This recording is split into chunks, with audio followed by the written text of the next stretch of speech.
Hello all welcome back to my YouTube channel. And ನಾನು previous ವೀಡಿಯೋಲಿ ಹೇಳ್ದಂಗೆ ನನ್ನ ಕಸಿನ್ ಮದುವೆಗೋಸ್ಕರ ನಾವೆಲ್ಲ ಧರ್ಮಸ್ಥಳಕ್ಕೆ ಬಂದಿದ್ದೀವಿ ಫ್ಯಾಮಿಲಿ ಪೂರ್ತಿ. ಸೊ ಇವತ್ತಿನ ವ್ಲಾಗ್ ಬಂದು ಧರ್ಮಸ್ಥಳದಲ್ಲಿ ಹೇಗೆ ಮದುವೆ ಮಾಡ್ತಾರೆ, ಹೇಗೆ ಈ ಶಾಸ್ತ್ರಗಳೆಲ್ಲ ನಡೆಯುತ್ತೆ ಅಂತ ಒಂದು ಸ್ವಲ್ಪ ಗ್ಲಿಮ್ಸ್ ತೋರಿಸೋಣ ಅಂತ ನಾನು ಅಂದ್ಕೊಂಡಿದ್ದೀನಿ. ಸೊ ನೋಡ್ಕೊಂಬನ್ನಿ ಹೇಗೆ ಮದುವೆ ನಡೆಯುತ್ತೆ ಅಂತ. ಸೌಭಾಗ್ಯದ ಮಾಡಬೇಕು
ಸರಿ ಸರಿ ಸ್ವಲ್ಪ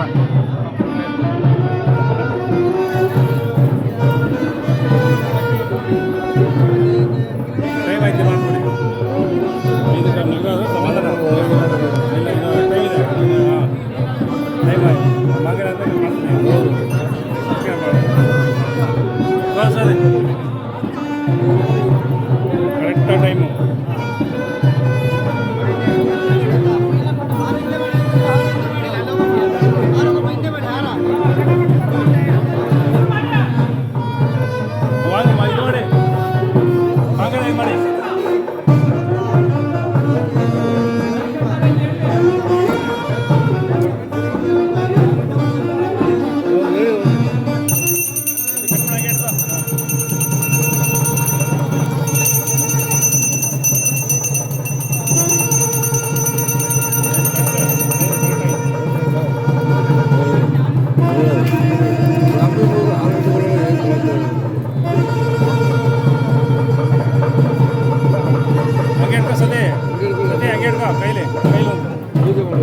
ಕೈಲಿ ಹಂಗೆ ಇಟ್ಕೊ ಒಂದು ಕೈಲಿ ಹಂಗೆ ಇಟ್ಕೊಳ್ಳಿ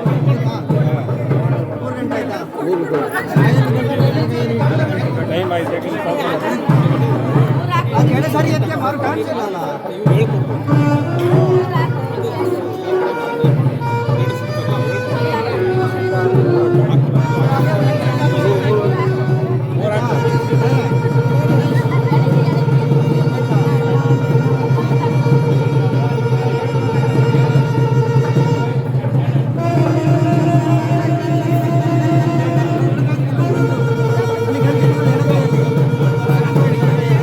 ಪೂಜೆ ಮಾಡುವ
ಹೀಗೆ ಸಿಂಪಲ್ಲಾಗಿ ಆಯಿತು ನನ್ನ ಅಣ್ಣನ ಮದುವೆ. ಸೊ ಧರ್ಮಸ್ಥಳದಲ್ಲಿ ನೀವೇನಾದರೂ ಮದುವೆ ಮಾಡಿದ್ರೆ ಮದುವೆ ಬ್ರಾಹ್ಮಿ ಮುಹೂರ್ತದಲ್ಲಿರುತ್ತೆ, ಅಂದರೆ 4ರಿಂದ 5:15 ಅಷ್ಟರಲ್ಲಿ ಮದುವೆ ಮುಗ್ದೋಗುತ್ತೆ. ಸೊ ನೀವು ತುಂಬ ಹೊತ್ತು ರೆಡಿ ಆಗೋಕ್ಕೆಲ್ಲ ಟೈಮ್ ತೊಗೊಳಕ್ಕಾಗಲ್ಲ, ಸೊ ಕ್ವಿಕ್ಕಾಗಿ ರೆಡಿ ಆಗಬೇಕು. ಸೊ ನಾನು ಅಷ್ಟೇ ಗೆಟ್ ರೆಡಿ ವಿತ್ ಮೀ ಮಾಡೋಣ ಅಂತ ಅಂದ್ಕೊಂಡಿದ್ದೆ. ಸೊ ಬಟ್ ಮುಹೂರ್ತ ಬೇಗಿದ್ದಿದ್ದ ಕಾರಣ ಮಾಡೋಕ್ಕಾಗಿಲ್ಲ, ಟೈಮ್ ಆಗಿಲ್ಲ.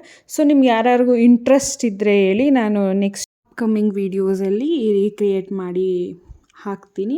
ಮತ್ತು ಅಲ್ಲಿ ನೀವು ಧಾರೆ ಎಲ್ಲ ಮುಗಿದ ಮೇಲೆ ಅಲ್ಲೇ ನೀವು ಯಾವ ಕನ್ವೆನ್ಷನ್ ಹಾಲ್ನ ಬುಕ್ ಮಾಡಿರ್ತೀರ ಅವ್ರ ಕಡೆಯಿಂದನೇ ಬ್ರೇಕ್ಫಾಸ್ಟ್ ಎಲ್ಲ ಅರೇಂಜ್ ಮಾಡಿರ್ತಾರೆ. ಸೊ ನೀವು ಎಷ್ಟು ಜನ ಬರ್ತೀರಾ ಅಂತೆಲ್ಲ ನೀವು ಮೊದಲೇ ಪ್ರೀ ಬುಕ್ ಮಾಡಿದರೆ ಅಲ್ಲಿ ನಿಮಗೆ ಎಲ್ಲ ನೀಟಾಗಿ ರೆಡಿ ಮಾಡಿ ಇಟ್ಟಿರ್ತಾರೆ. ಸೊ ನಾವು ಅಲ್ಲಿ ಮದುವೆ ಎಲ್ಲ ಮುಗಿಸ್ಕೊಂಡು ಎಲ್ಲ ಆದಮೇಲೆ ಬ್ರೇಕ್ಫಾಸ್ಟ್ ಮಾಡಿಕೊಂಡು ಸೊ ಮನೆಗೆ ಹೋಗೋಣ, ಲೇಟ್ ಆಗಿಬಿಡುತ್ತೆ ಅಂದ್ಬಿಟ್ಟು ಸೊ ನಾವು ಅಲ್ಲಿಂದ ಹೊರಟ್ವಿ. ಮಧ್ಯಾಹ್ನ ಊಟಕ್ಕೆ ಏನು ಮಾಡೋದು ಅಂದರೆ ಮೊದಲೇ ಮನೆಯಿಂದ ಗ್ಯಾಸ್ ಸಿಲಿಂಡರ್ ಮತ್ತು ಅಡುಗೆಗೆ ಏನೇನು ಬೇಕೋ ಅದೆಲ್ಲ ವ್ಯವಸ್ಥೆ ಮಾಡ್ಕೊಂಡು ಮೊದಲೇ ತಂದಿದ್ದ ಕಾರಣ ಒಂದು ದೇವಸ್ಥಾನದ ಹತ್ರ ಒಂದು ಖಾಲಿ ಪ್ಲೇಸ್ ಚೆನ್ನಾಗಿ ಸಿಕ್ಕಿತ್ತು ನಮಗೆ. ಅಲ್ಲಿ ಲಂಚ್ ಎಲ್ಲ ಪ್ರಿಪೇರ್ ಮಾಡಿಕೊಂಡು ಸೊ ಎಲ್ಲರೂ ಊಟ ಮಾಡಿ ಅಲ್ಲಿ 1.5 ಅವರ್ ಟೈಮ್ ಸ್ಪೆಂಡ್ ಆಯಿತು. ಸೊ ಮನೆಗೆ ಹೋಗೋಣ, ಇನ್ನೇನು ಲೇಟ್ ಆಗುತ್ತೆ ಮನೆ ತುಂಬಿಸ್ಕೊಳ್ಳೋಕ್ಕೆ ಅಂತ ಎಲ್ಲ ಹೊರಟ್ವಿ. ಸೊ ಹೋಗ್ತಾ ದಾರಿಲಿ ಟಯರ್ಡ್ ಆಗಿದ್ದರಿಂದ ನಾನು ಏನೂ ವೀಡಿಯೋಸ್ ಮಾಡಿಲ್ಲ.